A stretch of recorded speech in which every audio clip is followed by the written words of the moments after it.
और यही ब्यूटी है कि क्या होगा किसी को कुछ पता नहीं है।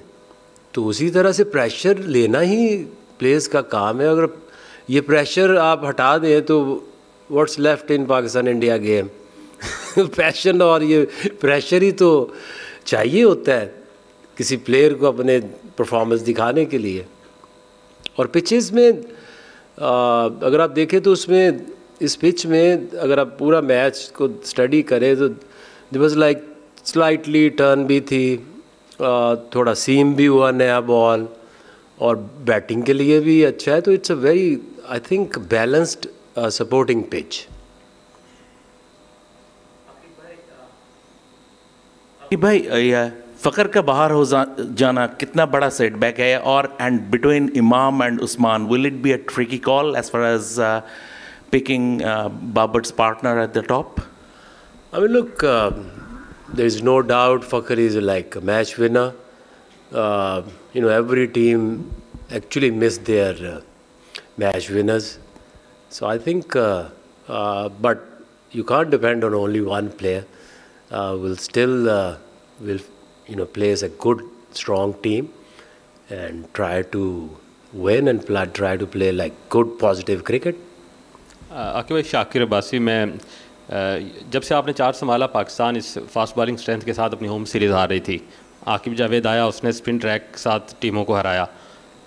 ये भी हम होम ग्राउंड में खेल रहे हैं, होम कंडीशंस में ये टूर्नामेंट खेल रहे हैं। यहाँ पर आकिब जावेद की वो स्पिन की जो स्ट्रेंथ थी वो वापस फास्ट बॉलिंग में कैसे आई? मैं ज़रा इसको समझना चाह रहा हूँ कि आप जो बाकी जो टीमें विज़िट कर रही हैं वो 3-3, 4-4 स्पिनर के साथ पाकिस्तान आ रही हैं, यहाँ आ रही हैं, पाकिस्तान सिर्फ एक स्पेशलिस्ट के जा रहा है। तो वो एक जो 2 तजाद मुझे नज़र आए वो उसको अगर बयान कर दें। दूसरा एक छोटा सा कमेंट कर दें कि हमारी होम से हम होस्ट कर रहे थे, इंडिया से दुबई में खेल रहे हैं, ये मैच में लाहौर में खेल रहे होते तो क्या कंडीशन डिफरेंट होती, पाकिस्तान टीम का मोराल और डिफरेंट होता है इस तरह? देखिए, जो मोरल है ना, वो आप कहीं भी खेलेंगे, चाहे आप क्राउड सारा बाहर भी निकाल दें स्टेडियम से, पाकिस्तान इंडिया गेम में तो वही जोश रहेगा। यही इसकी खूबसूरती है। और जो क्राउड है वो करता क्या है? क्राउड ये करता है कि जब आप अच्छा खेल रहे होते हैं तो आपको सपोर्ट करता है, तालियां बजाता है। जब आप बुरा खेल रहे होते हैं तो चाहे वो इंडिया है चाहे वो पाकिस्तान है, अपना ही क्राउड आपके ख़िलाफ़ बोलना शुरू करता है। तो क्राउड को तो आप जहन में एज प्लेयर आपको रखनी नहीं चाहिए, ना हम भी नहीं रखते थे, इनको भी नहीं रखना चाहिए। आपका फोकस क्या है? Ball, bat, that's it.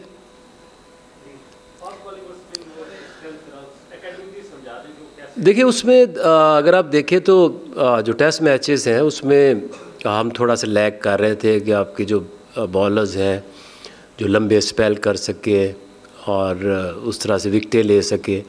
जो इंग्लैंड की टीम आई थी तो उसके अगेंस्ट तो हमारी बेस्ट ऑप्शन थी कि स्पिन पिचेस बनाएं, स्पिनर्स खिलाएं और रिज़ल्ट अपने हक में करें। अभी वेस्ट इंडीज़ आई है तो उनके अगेंस्ट भी स्पिन पिचेस आइडियल थी कि वो उतना अच्छा स्पिन को नहीं खेलते जितना कि दूसरी सब कॉन्टिनेंट की टीम खेलती हैं। तो आपकी कोई सेंस बननी चाहिए ना। अभी वनडे क्रिकेट है, उसमें अब ये बात तो कर रहे हैं कि जी वो 4-4, 5-5 स्पिनर्स लेकर आए हैं। तो अगर आप उनकी प्लेइंग 11 देखो तो आज ऑस्ट्रेलिया भी खेल रही है, इंग्लैंड भी खेल रही है, न्यूजीलैंड ने भी खेला है। तो आपके एक स्पेशलिस्ट स्पिनर है और 2-2 ऑलराउंडर्स हैं। पाकिस्तान की तरफ देखते हैं तो जी बहुत कम स्पिन खिला रहे हैं। आपका एक स्पेशलिस्ट स्पिनर है और आपके 2 ऑलराउंडर्स हैं, जिसमें एक लेफ़्ट आर्मर है खुशदिल और एक आगा सलमान है जो ऑफ स्पिन कराता है। तो आपने एक बैलेंस रखना है। ये like 20 overs, 25 overs, pace and bounce. आप ऐसे नहीं हो सकता कि आप यहाँ पे 5 स्पिनर खिला दें। और ऐसी पिचेस आपको कहीं नज़र भी नहीं आएंगी जहाँ पे आपको लगे कि जहाँ पे बहुत ज़्यादा बॉल टर्न हो रही है और स्पिनर्स के लिए बहुत कुछ है और फास्ट बॉलर के लिए कुछ नहीं है। Razia from BBC Urdu, nice to see you back on this platform. जब आप यहाँ थे तो आपने ना सिर्फ UAE, आपने अंडर 19s को भी ट्रांसफॉर्म कर दिया था। So the younger players on your team, we saw lot of them practicing catches last night. और हाई प्रेशर गेम में a lot of players get nervous and drop those catches as well. तो younger players को आपने क्या मशवरा दिया how to handle this big stage? देखिए, उसमें होता ही है कि your environment is very important. If you are comfortable, if you tell them, okay, this is a game, okay, pressure will be there, but this is what it is when it's come to India and Pakistan. So go out there and showcase your talent and forget about the results afterwards and before. ये दो चीज़ें अगर आपके दिमाग में हों तो आप प्री प्लान करते करते सोच सोच के गेम को मुश्किल कर सकते हैं। और अगर आपको एक डर है कि हार गया तो क्या होगा, कुछ भी नहीं होता। आपने दिलेरी से क्रिकेट खेलनी है, जो रिज़ल्ट होगा वो कल 8 घंटे में सबको समझ आ जाएगी। आकिब भाई, पाकिस्तान जो है अपने होम ग्राउंड पे सीरीज़ हारी, फिर हमने देखा पहला मैच भी हम हार गए, लेकिन इंडिया पाकिस्तान का मैच वो मैच होता है कि अगर जीत जाएं तो तमाम पिछले दाग जो है वो धुल जाते हैं। तो क्या कल हमारी टीम इस कॉन्टेक्स्ट में भी इस मैच को लेगी कि ये मैच डेफिनेटली अगर जीत जाते हैं तो हम अगले राउंड के लिए क्वालिफाई भी कर जाएंगे? तो इस लिहाज से बताएंगे टीम का क्या मोराल है? देखिए, ये तो आप लोग हैं जो लिखते हैं, जो सहाफ़ी हैं, दाग लग गए, दाग धुल गए। जो क्रिकेटर्स हैं उनके ये प्रोफेशंस हैं, उनके लिए ये एक ऑनर भी है, but at the same time this is their profession. आप अपनी कोशिश करते हैं, उसमें आप कोई सीरीज़ हार भी जाते हैं, और एक मैच आपने जीता है, एक टीम ने नहीं जीता, उससे क्या फ़र्क पड़ता है आपकी परफॉर्मेंस में या आपके ऊपर कितने क्या प्रेशर होगा, क्योंकि हर गेम जो है वो डिफरेंट है। और इंडिया पाकिस्तान का मैच चाहे आपका 10 मैचेस के बाद भी है, 10 जीतने के बाद भी है, या 6 हारने के बाद भी है, वो बदल नहीं सकता जो इंडिया पाकिस्तान की मैच की जो है खूबसूरती है। आकिब भाई, अभी आपने दिलेरी शब्द का इस्तेमाल किया। जब आप खेलते थे 90s की टीम, वो दिलेरी भी दिखती थी, इनोवेशन भी दिखता था। एशिया में कहा जाता था कि Pakistan team ahead of its time थी, लेकिन ये टीम को देखते हैं यहाँ पर T20 के दौर में भी ऐसा लगता है काफ़ी पुरानी क्रिकेट खेल रही है। ये कितना डिफ़िकल्ट है एज ए कोच? देखिए, सारी ये सोच की बात है, और किस तरह से आप सोचते हैं, किस तरह से आप एक इन्वायरमेंट बनाते हैं। अब वो भी हमने ये भी देखना होता है कि क्या ये जो ग्राउंड है या पिच है, क्या ये वो है जो पाकिस्तान में मैचेस हो रहे हैं, या कि ये थोड़ी डिफरेंट है।